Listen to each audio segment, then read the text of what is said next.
नमस्कार मित्रांनो, ह्या एपिसोडमध्ये पण आपल्याला नॉट फॉर प्रॉफिट कन्सर्न या प्रकरणावरचा 118 पानावरचा क्वेश्चन नंबर 7 समजून घ्यायचा आहे। तर या प्रॉब्लेमसाठी जो रिसिप्ट आणि पेमेंट अकाउंट दिलेला आहे त्याची डेट दिली आहे 31/3/2019। हे झालं करंट इयरचं एंडिंग। मग करंट इयरचं एंडिंग 31/3/2019 असेल तर जे वर्ष 31/3/2019 संपतंय ते स्टार्ट झालं असेल 1/4/18। म्हणून या प्रॉब्लेमच्या दृष्टीने करंट इयर होईल 2018-19 आणि त्याच्या अगोदरचं होईल लास्ट इयर 2017-18 आणि नेक्स्ट इयर असेल 2019-20। ह्या सुद्धा प्रॉब्लेममध्ये जे आपलं करंट इयर आहे ते 1/4/2018 स्टार्ट होते आणि 1/4/2018 कॅपिटल फंड जो आहे तो ॲडजस्टमेंट नंबर 7 वर दिलेला आहे। 70,000 कॅपिटल फंड 1/4/2018 म्हणजे कॅपिटल फंड ज्या अर्थी तुम्हाला दिलेला आहे त्या अर्थी तो शोधून काढण्यासाठी आपण जी ओपनिंग बॅलन्स शीट बनवतो ती या सुद्धा प्रॉब्लेम मध्ये बनवावी नाही लागणार। म्हणून इकडे फक्त सोल्युशन साठी बनवलंय income and expenditure account for the year ended on 31/3/2019 20 ओळींचा अकाउंट बनवला आहे आणि बॅलन्स शीटला पण या वर्षीची एंडिंगची डेट आहे 31/3/2019। बॅलन्स शीट पण बनवायची आहे 20 ओळींची। रिसिप्ट साइडला बघायचं आहे प्रॉब्लेमच्या रिसिप्ट साइडला दिले टू बॅलन्स ब्रॉट डाऊन। त्याच्यामध्ये पहिलं दिले कॅश इन हँड 5,000। हे वर्षाच्या सुरुवातीला या संस्था जी आहे आपली नॉट फॉर प्रॉफिट कन्सर्न त्या संस्थेकडे स्टार्टिंगला असलेली रोख रक्कम ही मागच्या वर्षीच्या बॅलन्स शीटला आपण नोंदवली असती। आता आपल्याला कुठेच मांडायचं नाही आहे बॅलन्स। पुढे बघा टू सबस्क्रिप्शन मध्ये एकूण 2 अमाऊंट दिले आहेत। त्यापैकी पहिली अमाऊंट आहे 2018-19 ची 18,000 आणि 2019-20 ची आहे 410। अशी टोटल अमाऊंट दिली आहे 18,410। तर आता हे टोटल सबस्क्रिप्शन जे आहे ते अशा संस्थांचं इन्कम असते। म्हणून सुरुवातीला इन्कम अँड एक्सपेंडिचर अकाउंटच्या क्रेडिट साइडला म्हणजे इन्कम साइडला दिला आहे बाय सबस्क्रिप्शन 18,410। या 18,410 मध्ये पहिलं वर्ष दिलं आहे 2018-19 18,000। 2018-19 हे चालू वर्ष आहे, त्याच्यामध्ये 18,000 हे चालू वर्षाचं वर्गणी मिळाली आहे प्रत्यक्ष आणि त्याच्या खाली दिली आहे 2019-20 410। तर 2019-20 हे आपलं नेक्स्ट इयर आहे। म्हणजे नेक्स्ट इयरचे काही सभासदांनी अगोदरच संस्थेकडे वर्गणी जमा केली आहे 410। म्हणजे 410 हे या वर्षीचं उत्पन्न नाही आहे तर पुढच्या वर्षीचं उत्पन्न पुढच्या वर्षीची वर्गणी काही सभासदांनी आपल्याकडे संस्थेकडे अगोदरच जमा केली आहे म्हणून मायनस केला आहे। Less pre received for next year 2019-20 410 वजा बाकी इनरलाच ठेवले 18,000 आणि पुढच्या वर्षीचं उत्पन्न आपल्याला अगोदरच मिळालेलं असेल तर त्या बदल्यात आपण काहीतरी करणं किंवा देणं बाकी लागतो म्हणून ती झाली लायबिलिटी आणि ते उत्पन्न मिळाले आपल्याला या वर्षी म्हणून या वर्षीच्या बॅलन्स शीटच्या लायबिलिटी साइडला pre received subscription for next year 2019-20 410। त्याच्यानंतर इकडे आले इन्कम साइडला आले 18,000। हे 18,000 हे यंदाचं उत्पन्न ॲक्च्युअल मिळालेलं आहे आणि आता ॲडजस्टमेंट नंबर 1 बघायची आहे। त्याच्यामध्ये असं म्हटलंय there are 500 members paying annual subscription of ₹50 each. म्हणजे या संस्थेची एकूण सभासद संख्या 500 आहे आणि प्रत्येक सभासद वर्षाला ₹50 वर्गणी देतो। म्हणून इकडे कॅल्क्युलेशन केले बघा 500 सभासदांची संख्या आहे आणि प्रत्येक सभासद वर्षाला ₹50 भरतो म्हणजे वर्षभराची टोटल वर्गणी म्हणजे सबस्क्रिप्शन जमा व्हायला पाहिजे 25,000 पण त्या 25,000पैकी आपल्याकडे फक्त यंदा जमा झालेले दिसतात 18,000, म्हणून 25,000तून 18,000 इकडे कॅल्क्युलेशन म्हणजे वजा केलेत आणि 7,000 म्हणजे आणखी आउटस्टँडिंग येणं बाकी आहे. चालू वर्षाचं उत्पन्न जर येणं बाकी असेल तर ते इन्कमला आपल्याला ॲड करावं लागेल. म्हणून 18,000मध्ये plus outstanding for current year 2018-19 7,000, तेव्हा बाहेरच्या कॉलमला ठेवले 25,000 आणि हे 7,000 यावर्षीचं उत्पन्न येणं बाकी आहे.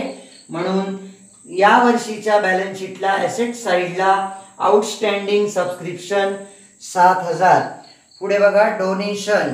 डोनेशन नुसतंच दिले आहे, स्पेशल वगैरे काय म्हटलं नाही आहे. डोनेशन लिहायचं आहे इन्कम साईडला डायरेक्ट बाहेर. त्याच्यानंतर रिसिप्ट फ्रॉम एंटरटेनमेंट आणि इंटरेस्ट हे दोन्ही घटक इन्कमला लिहायचे आहे डायरेक्ट बाहेर.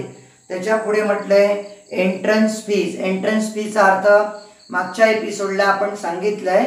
प्रवेश फी म्हणजे ज्या सभासदांना या संस्थेमध्ये सभासद म्हणून सहभागी व्हायचं असेल त्यांनी सुरुवातीला संस्थेमध्ये भरलेली वर्गणी त्याला म्हणतो एंट्रन्स फी. हे सुद्धा संस्थेचे इन्कम असते, म्हणून सुरुवातीला इनरला ठेवले इन्कम साईडला एंट्रन्स फी 6,200. इनरला ठेवण्याचं कारण असं आहे की त्याच्यावर ॲडजस्टमेंट नंबर आहे 5.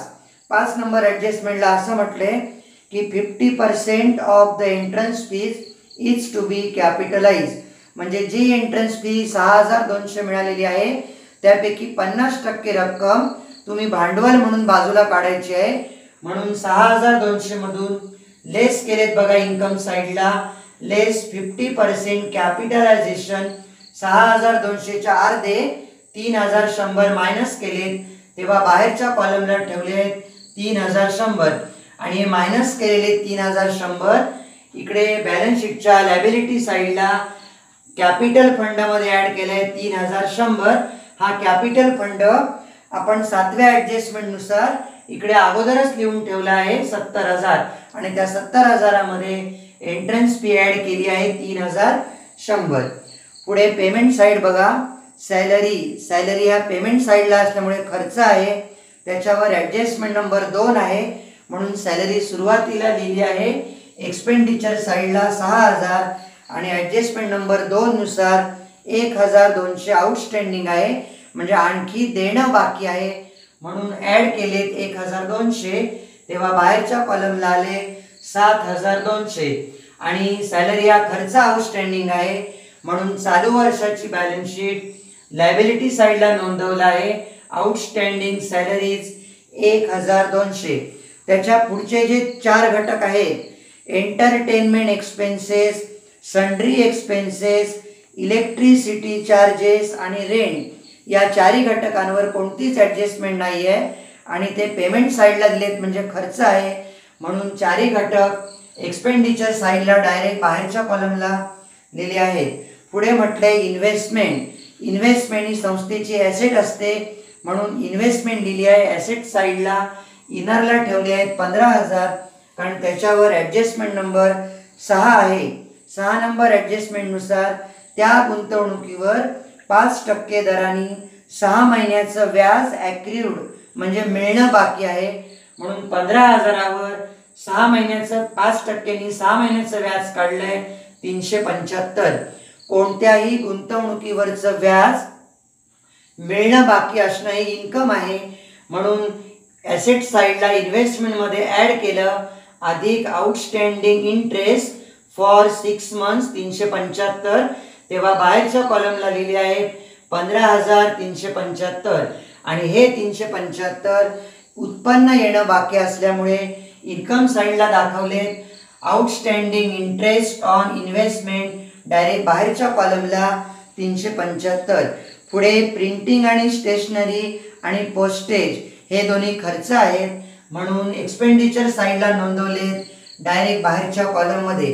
पुढे दिले फिक्स डिपॉझिट. फिक्स डिपॉझिट ही ॲसेट आहे, म्हणून ॲसेट साईडला ठेवलं आहे डायरेक्ट बाहेरच्या कॉलममध्ये 3,900 आणि पेमेंट साईडला शेवटी दिलं आहे बाय बॅलन्स कॅरीड डाऊन त्याच्यामध्ये पहिला आहे कॅश इन हँड आणि दुसरा आहे कॅश ॲट बँक.